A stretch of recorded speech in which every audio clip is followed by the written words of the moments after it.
All right, folks, welcome back to the show. Sometimes I wish that you folks had an opportunity to share with us in the conversations we have in between breaks. You would not believe what goes on between a Cowboy fan, a guy who thinks LeBron James will play for the Lakers next year, a guy who thinks Andre Johnson sucks, and a crooked college recruiter. You just have no idea what goes on, folks. All right, let's jump back into it. We were talking NBA. We got the show started, first segment. Talking a little bit about, in my opinion, what I think is the ridiculous story out that the Lakers are clearing cap space because they have intentions of going after Carmelo Anthony and LeBron James when they hit the 2014 free agent class, if that actually happens. Only one guy here actually thought that it was something that was going to happen, and that was Sean Garza. I'll point that out as many times as I can today on this show, that Sean Garza here from HMW seems to think that LeBron James will be a Laker in 2014.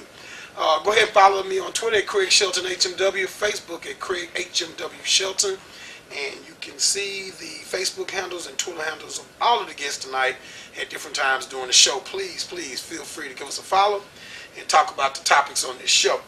The Rockets, guys, this is a Houston-based show for you folks that view UTN outside of the market. So, hey, sometimes we got to bring it on home. The Houston Rockets signed Aaron Brooks.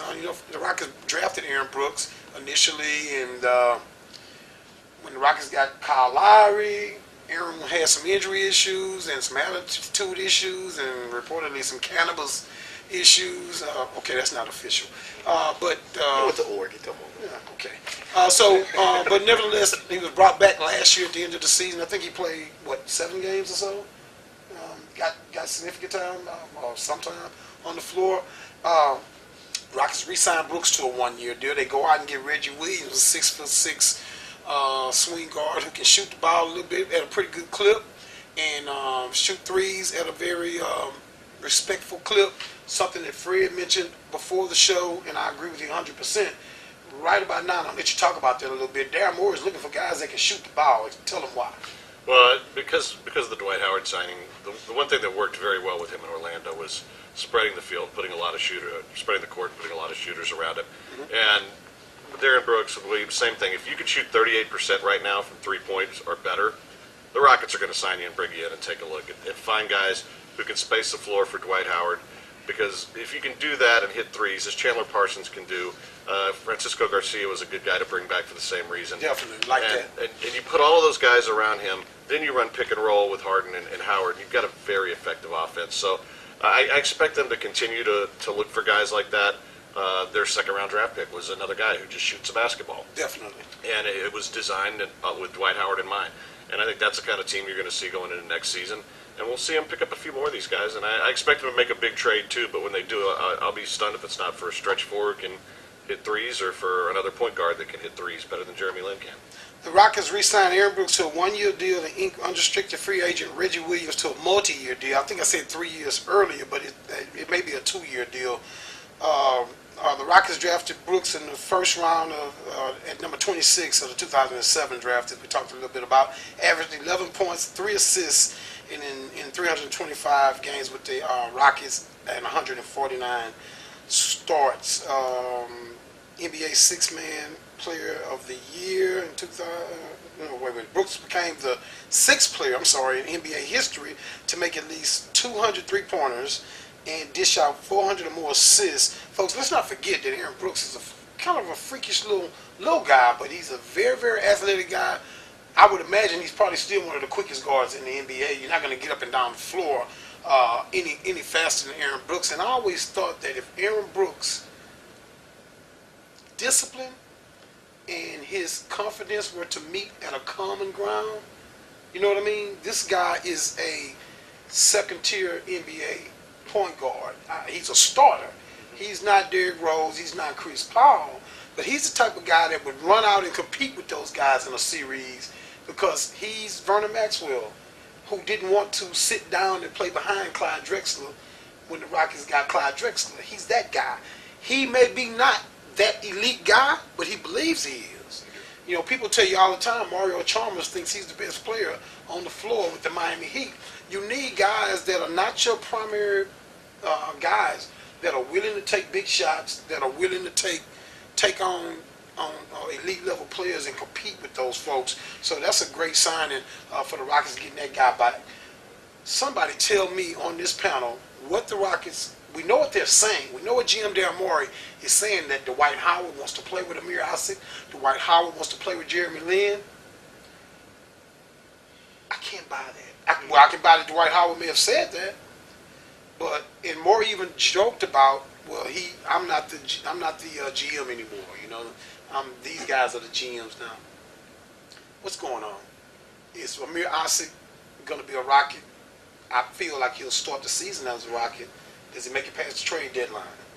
Sean Garza? No. Or do you only talk about LeBron James? No, I going think to the Lakers. Asik's going to go to Miami for the LeBron James. Asik will go. Oh, okay, all right. Will, what you say, man? You know, I feel that they'll deal Asik. I don't feel that he wants to be here. You think before the season? I don't know if it's going to be before the season, but it'll be before the trade deadline. A guy like Asik, and tell me what you think about this, Richard. A guy like Asik, in my opinion, a lot of times you would say, you know what, let's go ahead and move this guy. Because if he doesn't, you know, in key minutes in relief of Dwight Howard, if he doesn't play well, if he mopes, or if he goes into Kevin Martin mode on you, his value will go down. But Asik is not that guy. From what I saw in his work ethic, let me tell you how impressed I was by Amir Asik. I was so impressed by Amir Asik that had the Rockets not went after Dwight Howard and chose to go in a different route as far as putting together a championship quality team that maybe would have took them another year longer to get to where they need to be, I would have been totally fine with that. Houston is spoiled. We've had Hall of Fame type centers, big men in Elvin Hayes, Moses Malone, Keem Olajuwon, obviously, and good second tier guys, you know, the Ralph Sampsons of the world. Oh, I forgot about the great Calvin Cato. But we're a little bit spoiled here. We think we have to have a 20 and 10 guy in the middle to win a championship, and I'm sure guys like Michael Jordan and LeBron James even balk and laugh at that one. Fred, what you think? Well, I think that's part of it. But getting to your original question, I think Asik's value right now is higher than it's ever going to be. And of course, you're going to say, "Oh, we're not trading him," because if you say, "Oh, we got to trade him," then guys are going to lowball you. I would expect that a deal's going to happen before the season, at the very latest trade deadline. But as we were talking before the show, Daryl Morey, when he makes deals, you don't know about them until they happen. Nobody in this room, nobody in this city knew James Harden was happening until it happened. And I think you're going to see the same thing with Asik. But I think more than not us being a big man kind of city, I think it was more just Dwight Howard was available. And I think the Rockets fans would have been just like you. They would have been fine with Asik if next year you were going after Kevin Love or LaMarcus Aldridge to fill out. Everybody would have been fine with that. It's just this was a guy who was available, and he just happens to be a center. And it also helps that you've got Keem Olajuwon who's out there recruiting him and who's worked with him before.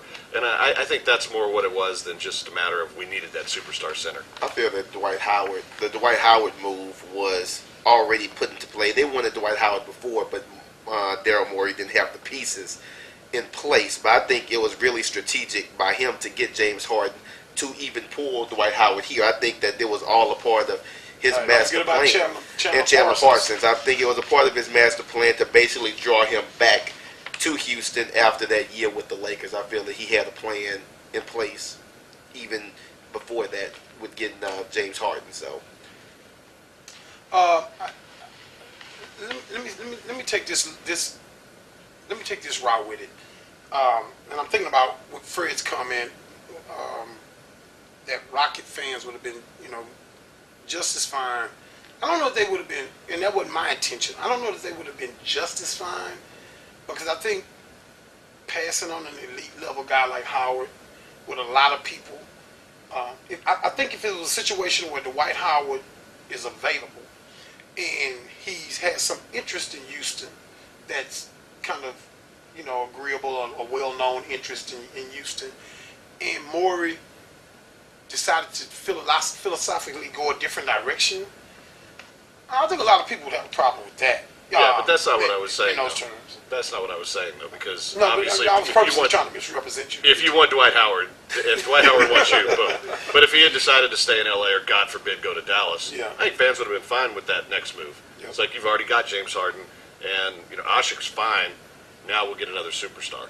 But of course, if the guy's available, you go after him. The people would have been furious. Nice try, though. Oh, well, that's my thing. There's a couple guys out there that I feel like I would like to see the Rockets make a run at, and let's just talk about these two guys. Obviously, you can only go after one of them. Get you guys' thought on them. LaMarcus Aldridge, still 2 years on that contract, and then of course there's Rajon Rondo. Richard, I'll let you give your thoughts on that first. Personally, put my GM hat on it, I'd pursue Rondo because I think you got Harden, kind of playing as the focal point of the offense, where he's kind of the distributor. Mm-hmm. You can take that burden off his plate. You got a legitimate, solid point guard that can distribute the ball. He's a great defender. Mm-hmm. You take that off James Harden's plate, he goes to another level, and then you still have Dwight Howard in the middle. So you got somebody to really control the traffic and make the offense flow. That's the only thing that concerns me with this whole Dwight Howard regime. But can you make the argument that now that you have a dominant big man down low, who people talk about his lack of offensive moves? No, he's not Akeem Olajuwon with a ton of moves. Yeah.